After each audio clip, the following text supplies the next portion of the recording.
Kurt Tidd, Admiral, United States Navy, Commander, United States Southern Command. Ultimately, U.S. Southern Command exists to safeguard the southern approaches of the United States. Okay. The way we do that is by working very closely with international partners, primarily military partners, but really partners from all across the region to be able to ensure that the networks that pose a threat to our security are not able to operate freely. The single most important thing that we focus on are the illicit networks. And these networks pose a threat to our security. They range from purely economically motivated criminal networks to purely ideologically motivated terrorist networks. But the reality is there's a real blurring of the lines between them. So you have criminal networks that support terrorist activity.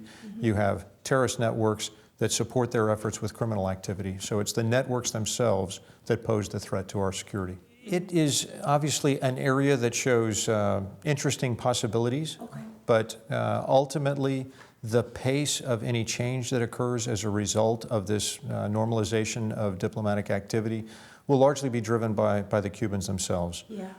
We have had our U.S. Coast Guard has had a relationship where we focus on some shared security interests, mutual security interests, but whether or not that develops beyond where it is today, where we exchange information to try to counteract the flow of drugs primarily through the Caribbean, only time will tell. And I think we're watchful, we're waiting. We see if there are opportunities out there, but frankly, we just don't know how far or how fast it'll develop. We participate in a variety of conferences. We host some conferences in which Cuba has been included. But in terms of military activity, by law, that is not permitted. And so we talk to each other.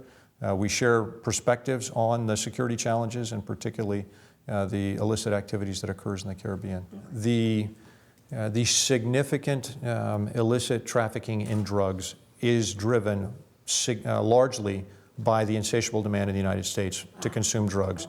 So that's a piece of it. And that, frankly, that's not a military mission. That's a societal challenge that we're going to have to decide what are we going to do about the consumption of drugs in our country. As long as the demand remains high, we can expend significant amount of effort to try to interdict those drugs, but the demand is going to drive the supply. Now, that said, we also have a shared responsibility to work closely with our partners throughout the region to help them develop their own capacity to be able to deal with the insecurity that these illicit traffickers generate because of the massive amounts of money that are involved in illicit trafficking. And when I say illicit trafficking, it's not just drugs. In fact, it's no longer just the drugs. It's the trafficking in persons. It's the illegal smuggling of gold out of countries like Colombia and Peru, where, frankly, the traffickers receive more money from trafficking in gold now than they do in moving drugs out of those countries. So it's this significant illicit activity on the part of the networks that we need to help the countries develop the capacity to deal with. Because unlike perhaps some of other regions around the world, in the U.S. Southern Command, the ultimate ability to deal with those problems rests in the hands of partner nation law enforcement, partner nation militaries. To a certain extent, our own U.S. federal law enforcement agencies have some authorities to act. It's not a military mission, really, to engage in that end game that takes place. But we can be enormously helpful in providing support, training some of the partner nation militaries, through the U.S. Department of State, through some of their programs to help train some of the law enforcement organizations to be able to deal with these problems. We have a responsibility. Congress has been enormously helpful in providing the resources for us to be able to train these partner nations to be more effective so that they can help resolve some of the problems themselves.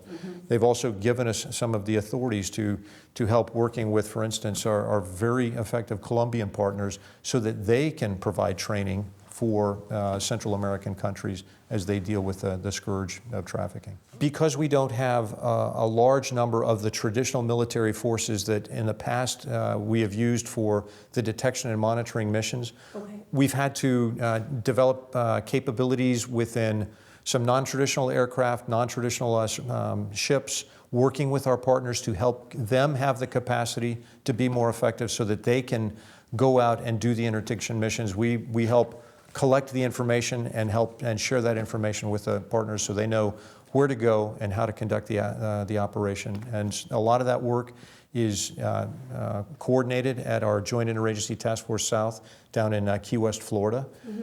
It is a truly an interagency and an international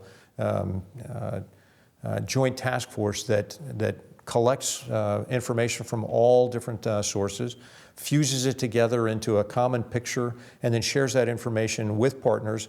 And the partners are represented with liaison officers from over 20 different countries there in Key West, and they share it then with either their law enforcement or their military to be able to get after the problem. Most countries throughout the region, we engage in exercises. In fact, this week we are starting our largest exercise that we run. It's called Exercise Panamax. And it is an exercise that brings together about 25 different countries who share the responsibility to defend the Panama Canal. And with the expanded Panama Canal that was just recently opened, the economic prosperity of the region to an even greater extent will depend on the free flow of shipping through that Panama Canal. So we have a shared responsibility, and we work with many countries, both here in the region, but also as far away as Europe, and to be able to help protect the shipping through the canal. We work very, very closely with the government of Panama and with their security forces in order to come up with the means for us to partner together and be able to deal with it. This is a military headquarters with military responsibilities, so that is the principal area that we work. But we work very closely with our interagency partners. And when I say interagency, I mean our federal law enforcement agencies, our intelligence community, our diplomatic community. We have representation here within the headquarters of basically all of the elements of the national security enterprise. And so that allows us to be able to deal on a regular basis with Department of Homeland Security and its subordinate agencies, with Department of Justice, with the FBI, and I would be remiss if I didn't call out the exceptionally important exchanges and work that we do together with the U.S. Coast Guard. The Coast Guard provides a significant presence of forces within the Caribbean and Eastern Pacific region. And I only half-jokingly like to say the lion's share of the maritime forces that we work with have white hulls and orange stripes, U.S. Coast Guard cutters. And frankly, we couldn't do our job without the tremendous support provided by the Coast Guard.